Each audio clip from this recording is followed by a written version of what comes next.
ಹಾಸನ ಜಿಲ್ಲೆ ಅರಸೀಕೆರೆ ತಾಲೂಕಿನ ಗೊಲ್ಲರ ಹೊಸಳ್ಳಿ ಗ್ರಾಮದ ಬಳಿ ನಡೆದಿರ್ತಕ್ಕಂಥ ಒಂದು ಘಟನೆ ಯಾವುದೇ ಸಿನಿಮಾಕ್ಕೂ ಕೂಡ ಕಡಿಮೆ ಇರೋ ಆ ರೀತಿಯಾಗಿ ದಂಪತಿಗಳು ಪ್ಲಾನ್ ಮಾಡಿ ಒಂದು ಅಪರಿಚಿತ ವ್ಯಕ್ತಿಯನ್ನು ಹತ್ಯೆ ಮಾಡಿ ಆ ಹತ್ಯೆಯಾದಂಥ ವ್ಯಕ್ತಿ ತಾನೇ ಅಂತೇಳಿ ತನ್ನ ಪತ್ನಿಯ ಮೂಲಕ ಬಿಂಬಿಸಿ 2 ಕೋಟಿಗೂ ಅಧಿಕ ಮೌಲ್ಯದ ಇನ್ಶೂರೆನ್ಸ್ ಹಣವನ್ನು ಲಪಟಾಯಿಸಲಿಕ್ಕೆ ಪ್ಲಾನ್ ಮಾಡಿದಂಥ ಈಗ ಖತರ್ನಾಕ್ ದಂಪತಿಯಲ್ಲಿ ಈಗ ಪತಿ ಮುನಿಸ್ವಾಮಿ ಗೌಡವನನ್ನು ಪೊಲೀಸರಿಗೆ ಬಂಧಿಸಿದ್ದಾರೆ. ಹಾಗೆ ಪತ್ನಿ ಶಿಲ್ಪಾರಾಣಿಯ ಬಂಧನಕ್ಕೂ ಕೂಡ ಈಗ ಪೊಲೀಸರು ಬಲೆಯನ್ನು ಬೀಸಿದ್ದಾರೆ. ಇದು ಘಟನೆ ಆಗಿರ್ತಕ್ಕಂಥದ್ದು ಏನು ಆಗಸ್ಟ್ 12ನೇ ತಾರೀಕಿನ ಮಧ್ಯರಾತ್ರಿ ಒಂದು ಘಟನೆ ನಡೀತದೆ. ಯಾರು ಹತ್ಯೆಯ ಆರೋಪಿ ಇದ್ದಾನೆ ಮುನಿಸ್ವಾಮಿ ಗೌಡ, ಅವನು ಬೆಂಗಳೂರಿನ ಹೊಸಕೋಟೆ ತಾಲೂಕಿನ ಚಿಕ್ಕ ಕೋಲಿಗ ಅಂತಕ್ಕಂಥ ಗ್ರಾಮದ ವ್ಯಕ್ತಿ. ಅವನು ಸಾಕಷ್ಟು ಬಿಸ್ನೆಸ್ ಅನ್ನು ಕೂಡ ಮಾಡ್ತಾ ಇದ್ದ. ಬಿಸ್ನೆಸ್ ಅಲ್ಲಿ ನಷ್ಟ ಆಗಿತ್ತು. ಹಾಗಾಗಿ ಸಾಕಷ್ಟು ಸಾಲ ಮಾಡ್ಕೊಂಡಿದ್ದಂಥ ವ್ಯಕ್ತಿ ತನ್ನ ಪತ್ನಿಯ ಜೊತೆ ಒಂದು ಪ್ಲಾನ್ ಮಾಡ್ತಾನೆ.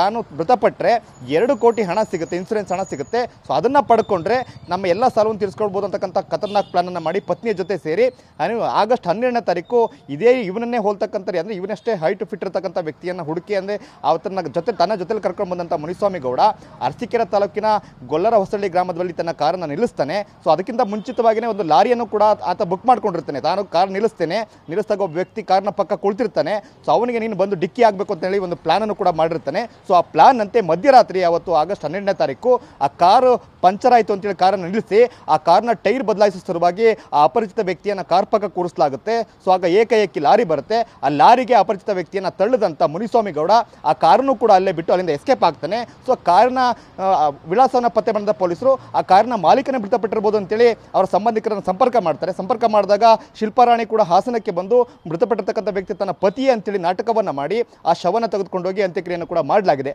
ಆದರೆ ನಿನ್ನೆ ಯಾರು ಕೊಲೆಯನ್ನು ಮಾಡಿದಂತಕ್ಕಂಥ ಮುನಿಸ್ವಾಮಿ ಗೌಡ ತನಗೆ ಪರಿಚಯ ಇರತಕ್ಕಂಥ ಶಿಡ್ಲಘಟ್ಟದ ಇನ್ಸ್ಪೆಕ್ಟರ್ ಶ್ರೀನಿವಾಸ್ ಅವರ ಬಳಿ ಏಕಾಏಕಿ ಪ್ರತ್ಯಕ್ಷ ಆಗ್ತಾರೆ. ಶ್ರೀನಿವಾಸ್ ಅವರು ಕೂಡ ಒಂದು ರೀತಿ ಗಾಬರಿಗೊಳಗಾಗ್ತಾರೆ.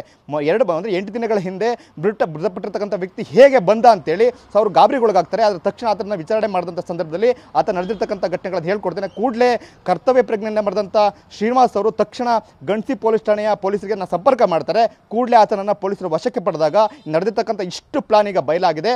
ಇನ್ಸೂರೆನ್ಸ್ ಹಣಕ್ಕಾಗಿ ಅಪರಿಚಿತ ವ್ಯಕ್ತಿಯನ್ನು ಹತ್ಯೆ ಮಾಡಿ ಆ ಕೊಲೆ ಅಂದರೆ ಅಲ್ಲಿ ಆಕ್ಸಿಡೆಂಟಲ್ ಮೃತಪಟ್ಟಿರ್ತಕ್ಕಂಥ ವ್ಯಕ್ತಿ ತಾನೇ ಅಂತೇಳಿ ಅಪಘಾತ ರೀತಿ ಬಿಂಬಿಸಿ ಅದರ ಮೂಲಕ ಕೋಟಿ ಹಣವನ್ನು ಲಪಟಾಯಿಸಕ್ಕೆ ಪ್ಲಾನ್ ಮಾಡಿದಂಥ ದಂಪತಿಗಳ ನಾಟಕ ಈಗ ಬಯಲಾಗಿದೆ. ಅದರಲ್ಲಿ ಈಗ ಮುನಿಸ್ವಾಮಿ ಗೌಡರನ್ನ ಪೊಲೀಸರು ಬಂಧಿಸಿದ್ದಾರೆ.